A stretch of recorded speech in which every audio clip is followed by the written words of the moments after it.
games. So then I make the announcement to them. Now I'm going to do everything I can to put us in a situation where we lose. So can you imagine their face? And so, like, for example, my 06, 05, remember before the calendar year, it was 05s they were called. When the calendar year age group changed, I had actually an 06, 05 team. So half the team was 06 and half the team was 05.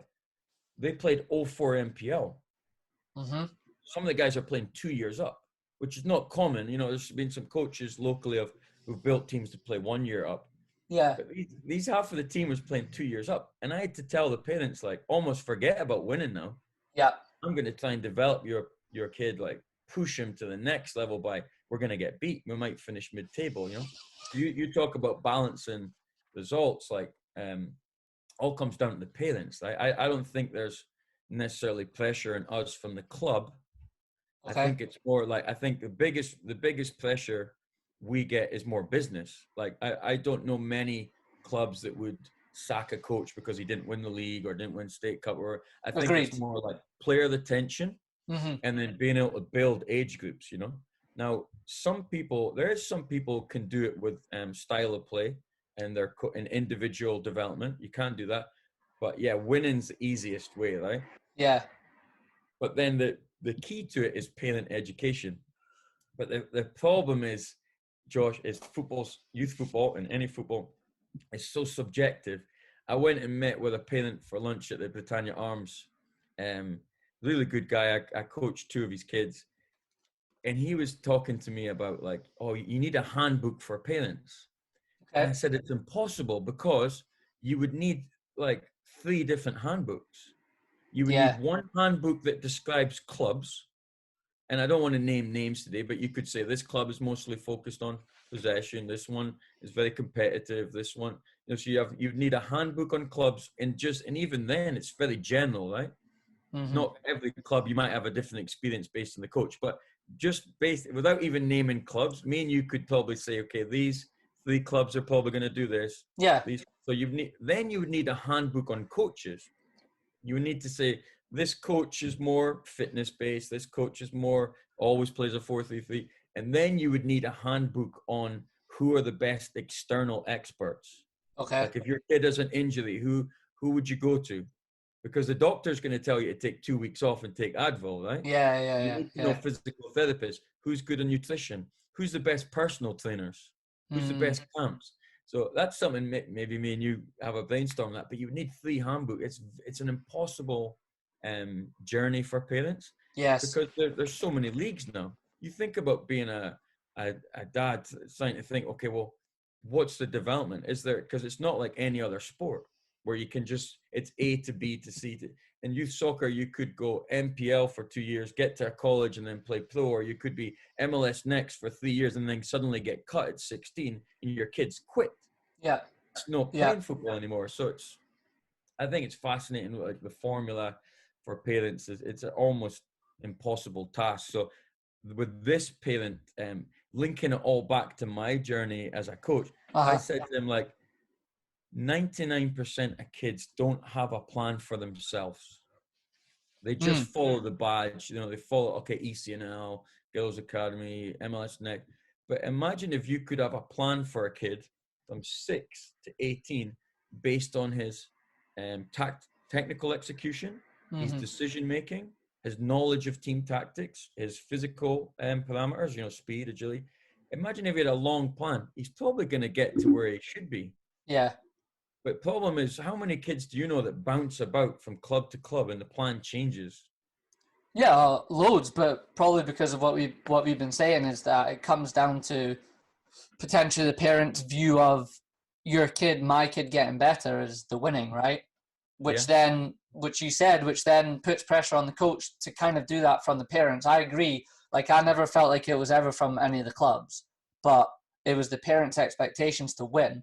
So when they're looking for a plan, their plan is winning. Find the most winning team. Yeah. Yeah, but and I don't mean to, and it's the same here. I've seen it here too as well. But you know, living in America, a lot of it is the winning culture, right? The number one team, the number one this, the number one that. And I'm not saying that's a bad thing. That's just the way it is. So that's what the parents always look to. So how, like, it's really tough when you do coaching.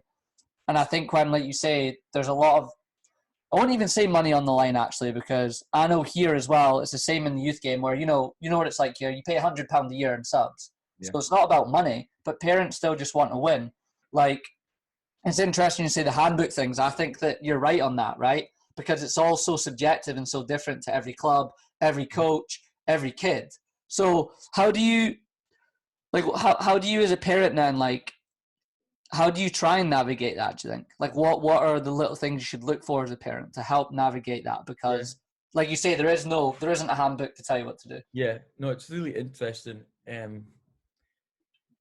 I think every parent needs like a neutral expert to be on their corner. Yeah. Somebody who doesn't have financial skin in the game, if that makes sense. Yeah, I know what you mean. And, and I get a lot of parents who call me up to be that guy. No. Okay. And I don't mind doing it. You know, it's actually cool for me now that I'm driving to San Jose. I can use that time to help people. Mm-hmm. So I've got that window where I'm in the car for half an hour. So that's when I'll schedule, and I'll literally speak to kids from all the top clubs, and they'll ask me for advice, you know? Yep. And you wouldn't believe, Josh, every single week that I'll give you some examples, just random, you know. Hey, our son is on this MLS Next club, but we're not sure what's happening with the pandemic, and that should he start looking for clubs? Should he start looking for new clubs? And I'll typically say like especially now, just wait, you know. Yeah. You haven't played a game in a year. Yeah. So why not wait another season or 6 months? Like, don't just jump for the sake of it because you don't know if your team's, you know, going to be behind. Like, that's what it was. Like, will my team be behind because we haven't played it? I said, you're in a fantastic club with a great coach. I would stay there for 6 months and then give me a call in 6 months. You know, so a lot of the time it's just like reassuring the parent, stay calm. You know, you'll have another parent who'll be like, oh, my kid only plays left back, and such and such. So I'll be like, okay, well, is there any way you could play futsal? Could you play futsal? Could you ask if you could play on a B team? And that's a shock for the parent. I'll tell the parent, hey, okay, you're on the top team. Could you ask the guest play with the team down and play center mid? And it blows their mind sometimes. Like, what, you want us to play down a level? Yeah, because development is about playing games in different positions and different problems, you know? So I think for a parent, it's difficult one, right? Because most people, even myself, I'm not completely unbiased. Yeah. You know, I'm sure I'm gonna want these kids. If I'm doing a camp in summer, I'm obviously subconsciously want them to come to the camp or whatever. But of course. I try and be. I think the reason why I got into football is definitely to help kids into coaching. You know. I'm always trying to be there for a parent and try and give them as honest answers as I can. You know. Yeah. So I think parents, if you don't have, I mean, think about a parent who, I mean, this is quite personal, but imagine a parent only knew you as the coach, and that was their only knew the club you were at and you as a coach. Then you might be biased, right? Yeah. You've got your own experiences. So my suggestion to parents is try and find somebody who's been there, done it, and is like a good person who's not going to just bullshit you to make a quick buck, you know? Yeah, of course. And I never give the parents the answers. Mm-hmm. I just help them think. I just say, these are the things I would think about. Is your kid having fun? Is your kid getting a lot of playing time? Is he learning from the coach? Does the coach give homework? And I don't mean homework in like a negative way. I mean it like, does he give you challenges at home? Watch this Liverpool game. And if he ticks those boxes and your kid's having fun, then you're normally in a good spot, you know? But as you say, we have a culture where the Bay Area is one of the most competitive places in the world for development in terms of technology and whatever. So parents are used to, if you speak to any one of the parents we coach, Josh, right? How many of them would be in the same job for all their life?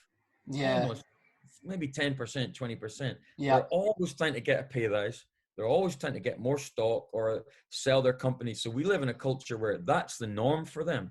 Yeah. So for them to maybe be like, imagine if your team's fifth in the league for 4 seasons, they No see that progress. as a failure. Yeah. But as Yeah. you know, that maybe the kid came to you and he could only shoot with his right foot. Now he can shoot with his left, or maybe he's better at reading how to press an opponent. Or so it's development is almost like, how do you measure it?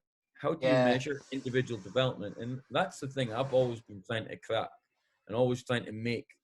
Like last night, just sorry to go on, but just something quite interesting. Last night, I have 4 core drills that I do once a month to check for decision making, basically, Okay.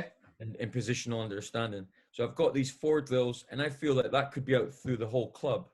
You could have these 4 drills that you do once a month that check to see if your kids basically know when to detect the ball, when to pass the ball early, and when to disguise their intentions. So it's like, imagine if you could now put that into parent language. Yeah. You could make that parent friendly. And I know it's Yeah. been done. There's a lot of, the problem is a lot of the measurable things like are very basic, you know, like how many scissors you can do in 60 seconds. It's not really transferred to the game. Yeah. Yet the decision making is the key. Yeah. Performance, you know. Yeah. You have technical execution, you have speed of execution, you have timing of execution, but it doesn't necessarily transfer to the game. So they need to have a way where we can measure development through decision making. Because if I can like dribble, like, you know, there's a video of Arjen Robben in YouTube where he's dribbling inside and he puts it in the top corner in one of those goal shot things. Yeah. That's good. But if he can't pick the right moment to do that in the game, and he can't execute that against 3 guys chasing him down, you know. Yeah. So that's where I think like there's some interesting work to be done there on how to educate parents on individual development.